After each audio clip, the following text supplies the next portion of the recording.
अपने पाठ्य पुस्तक की कविता से कोई भी 8 लाइन की कविता लिखनी है और उसे याद करना है। पहले उसको लिखना है, रोज छुट्टियां पड़ेंगी ना, उसमें याद करना है।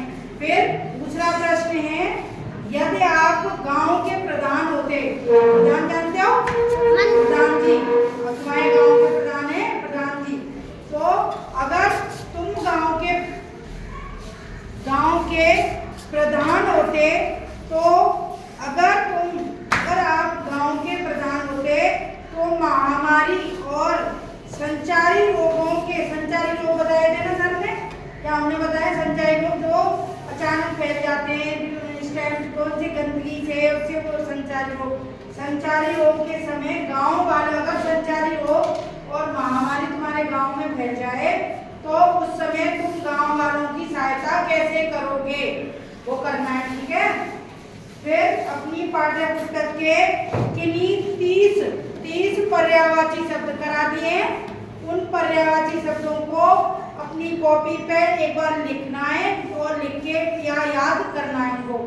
जब छुट्टियां हो जाएंगी तब हम तुमसे पूछेंगे 30 शब्द पर्यायवाची शब्द, और 30 शब्द किसके? विलोम शब्द कराए हैं। विलोम शब्द याद करने हैं और लिख के याद कर लो, फिर लिख के देखो, याद कर लो फिर लिख के देखो, इससे पक्के हो जाएंगे। एक, तुम्हें रोज सुबह उठोगे ना तो अपनी छत पर पक्षियों के लिए, चिड़ियों के लिए दाना डालोगे। क्या करोगे? दाना डालोगे। और उन दानों के उन चिड़िया, जितनी चिड़िया तुम्हारी छत पे खाना खाने आती हैं, दाना खाने आती हैं, उन पक्षियों के नाम लिख के लाने हैं, ठीक है। एक काम है।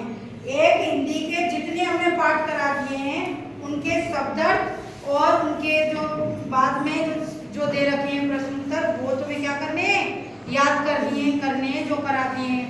और एक, हिंदी के महीने जानते हो, चैत बैसाख जेठ जो होते हैं, वो तुम्हें याद करने हैं रोज, और क्या करने हैं? उनको लिख के देखना है, पक्के हो जाएंगे हिंदी के महीनों के नाम।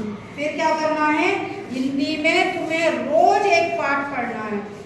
जिन बच्चों को, एक आध बच्चे को किताब पढ़ना नहीं आता है, सबको ही रोज एक पाठ लेके, चाहे कुछ कभी भी हो, जब तुम्हें फुर्सत मिले उन दिनों में तुम्हें रोज एक पाठ पढ़ना है। और जिनको पढ़ना नहीं आता उनको तो और अच्छी तरह रोज एक पाठ पढ़ना है। और एक पेज सुलेख करनी है,